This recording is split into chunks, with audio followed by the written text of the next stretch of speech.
murtii olaanaan federaalaa kan mootummaa Itiyoophiyaa hanga'oota tajaajila odeeffannoo fi nageenyaa biyyaalessaa duraanii irratti murtoo kennee jira. Akkuma kanaan manni murtichaa jaanaa hoogganaa dhaabbatichaa kan turan obbo Yaareed Zarihuun irratti hidhaa waggaa 5 murteessee jira.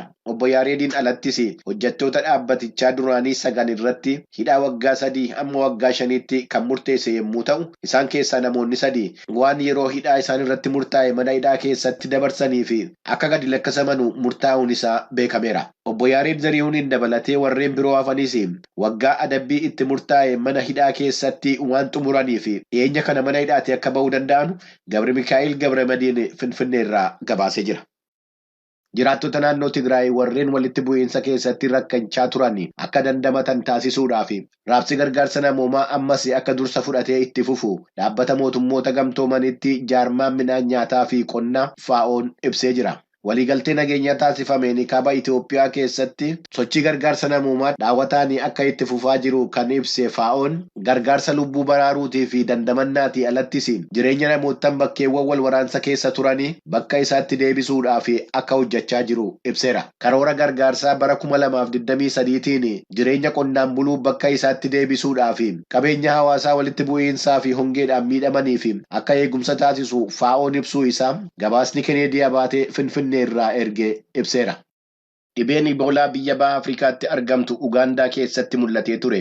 Yeroo ammaa to'annoo jala ooluu isaa Afrikaatti qaamni olaanaan dhimma fayyaa irratti hojjetu dhaabbanni dhukkuboota dadarboo ta'an to'atu Afrikaan CDC jedhamee beekamu ibsee jira. Maddi oduu Reuters akka jedhetti biyyattii keessatti erga dhukkubsataan haaraan galmaa'e guyyaa 39 ta'ee jira. Dhaabbanni oduu Reuters kan waabeffate Daayiriktarri bakka bu'aan Afrikaa CDC Ahmed Ogwel Ouma amma amajjii 10 bara 2023tti Ugaandaa keessatti namni haaraa qabame argamuu baannaan rakkinni Iboolaa akka dhaabbatetti fudhatamaa jedhaniiru. Akka Daayiriktarichi oduu gabaastotatti himanitti amma ammaatti lammiileen Ugaandaa 142 Iboolaadhaan qabamanii isaan keessaa namoonni 55 du'anii jiru. Dhibee Iboolaa isa akaakuu Sudaan jedhamee beekamuu fi Ugaandaa keessatti babal'achaa ture kanaaf talaalliin hojjetame yaaliirra akka jiru gabaasameera. Guyyoottan lamman darbanii fi afaan yaa'ii isaa filachuudhaaf kan hin dandeenye manni maree bakka bu'oota mootummaa Yuunaayitid Isteets kamisaa har'aas walgahii isaa itti fufee jira. Kaadhimamaa paartii Koongireesii keessatti sagalee caalaa qabu kan Riippaabilikaanotaa ta'uudhaan aangoo afaan yaa'iitii fi kan dorgomaa jiran Keevin Maakaartii qibxata dheengaddaa sagalee yeroo 3 kennameen sagalee isaan mo'achiisuu danda'u 218 dhabanii walga'ichi roobii kaleessaatti bulee ture. Haa ta'u malee kaleessas sagalee kennameen Maakaartiin yeroo 6ffaadhaaf sagalee ga'aa ittuu hin argatin hafaniiru. Bakka bu'aa kutaa Kaalifoorniyaa kan ta'an Keevin Maakaartiin akka sagalee ga'aa hin arganne kan taasisanii miseensota paartii biraa ittuu hin ta'in miseensota paartii isaanii warreen Maakaartiin ilaalcha jabaa hin qabanu jedhanii amananuuni. Warreen ilaalcha rincicaa ta'e qabanuu fi lakkoofsi isaanii 20 ta'u kun sagalee isaanii nama biraatiif kennanii jiru. Seenaa waggaa 100 mana maree mootummaa Yuunaayitid Isteets keessatti afaan yaa'ii paartii Dimokiraatiitiin yookiin Riippaabilikootaatiin kaadhimame kennaa sagalee marsaa jalqabaatiin yommuu filatamuu dhabu inni baranaa isa jalqabaa akka ta'e ibsameera. Kennaan sagalee kun kamisaa irraas kan itti fufee jiru yommuu ta'u amma afaan yaa'ii filatamutti miseensonni mana maree warreen haaraa barana filataman sirna kakuu raawwachuu akka hin dandeenyee fi akkuma waliigalaatti manni marichaa akka hojii isaa jalqabuu hin dandeenye ibsameera. Sirni awwaalcha hoogganaa waldaa amantaa Kaatoolikii addunyaa duraanii Poop Benedikt kamisa har'aa yommuu raawwate bakka bu'aan isaanii Poop Firaansis argamanii sirna geggeessaa isa dhumaa taasisanii jiru. Poop Firaansis sirna awwaalchaa kanarratti haasaa eebbaa taasisaniin Poop Benediktiin beekaa gaariidhaa fi kutannoo qabeessa jechuudhaan faarsanii jiru. Waggoottan 8 fi waldaa Kaatoolikii addunyaa kan hoogganaa turan Poop Benedikt qaamni kootii fi sammuun koo dadhabeera jechuudhaan seenaa waldichaa waggaa 600 keessatti yeroo jalqabaatii fi bara 2013 aangoo isaanii fedhii isaaniitiin gallakkisuun isaanii ni beekama. Hordoftoota keenya oduuwwan galgala kanaaf qabnu kanuma qophiilee keenyaafanii wajjiniin turtii gaarii. Kutaa bulchiinsa sulultaa jalatti an argamtu ganda akaakoo mana abbichuu keessatti jiraattonni jiraatan manni jireenya keenya seeraan ala nu jalaa diigamee jechuudhaan komatan.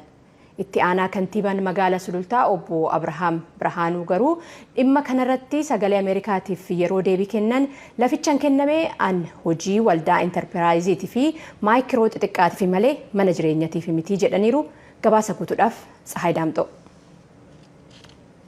Naannoo Oromiyaa godina addaa naannawaa Finfinnee bifa haaraadhaan kan bulchiinsi mootummaa naannoo Oromiyaa magaalaa Shaggar jechuun caasessee kutaa magaalaa Sulultaa ganda Akaakoo mana Abbichuu keessatti manneen jireenyaa diigamaa jira jechuun jiraattonni ibsaniiru. Akka jiraattonni sagalee Ameerikaatiif ibsanitti lafti kun qaama mootummaatiin beekamtii mootummaatiin bara 2011tti kennamuuf himu.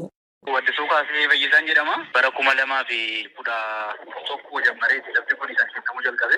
Lafti kun ka'umsa irraa dheecha ture yoo jettan magaalaa Finfinnee jala ture. Mootummaan jijjiiramaa kana magaalaa Finfinnee yoo jalaa bahuudha qabsoo ummataatiin gara Oromiyaatti gale. Haaluma kanaan lafti kun maalaa ta'uu kan jedhu qabsoo ummataatiin dhufe waan ta'eef gurmeessaniitoo ijoollee qonnaan bulaa fi qonnaan bulaaf akka kennamu jedhamee kallattiin kun kaa'ame waltajjii walitti nu qabanii kana nu mariisisan. Lafa kana fudhannee too'ii maal goonaa innaan mana irratti ijaarrattuu nu jedhan kallattumaan. Bootii keenyaafis ni kennanii nuufis ijoollee qonnaan bulaa jedhanii gurmeessaniituma kennanii. Kulli keeffatee kun kan qabu gurguratee gara mana ijaarrachuutti gadi taa'ee jechuudha. 2011 kaasee amma 2012 kana ijaarratuma jirra. 2014 illee ijaarratuma turre. Homtuyyuu hoggaa mana kana ijaarru seeraan ala ijaartee jirta. Akkuma jirutti dhaabii kan jedhe illee jiru jabaadhaa ijaarradhaa kan jedhu malee jechuudha waqtii sanatti. Mana jireenyaa kana yeroo ijaarradhaa isiniin jedhanii ragaa guutuun isinii kennameera. Kaartaa qabaa, pilaanii qabaa. Gurmeessaniituma nu kennanii malee kaartaan qabu. Kaartaa fi pilaaniitti isin hojjennee waajjira bulchiinsaa aanaa sulultatii fi waajjira bulchiinsaa fi itti fayyadama lafa aanaa sulultatii kan waliin ta'uudhaan lafa kana nu kenna yeroo sana. Komii jiraattonni kunneen kaasan irratti kan deebii kennan itti aanaan kantiibaa magaalaa Sulultaa obbo Abrahaam Birhaanuu. Ijaarsa seeraan alaa ijaaramaa turedha. Lafa bosona mootummaa ture. Yeroo dheeraadhaaf dhaabbata Addisbaa jedhamu jala turedha.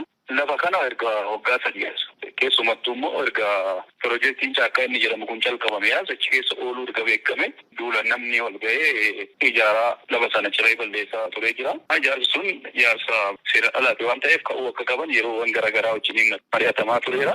Kanarraayis ka'ee tarkaanfiin fudhatamuu danda'ee jira. Nageenya koofan sodaadha maqaa koo hin waaminaa kan jedhan jiraataa ganda Akaakoo mana Abbichuu ta'uu isaanii kan ibsan qabiyyeen lafichaa duraan kan qonnaan bulaatii jechuun himani.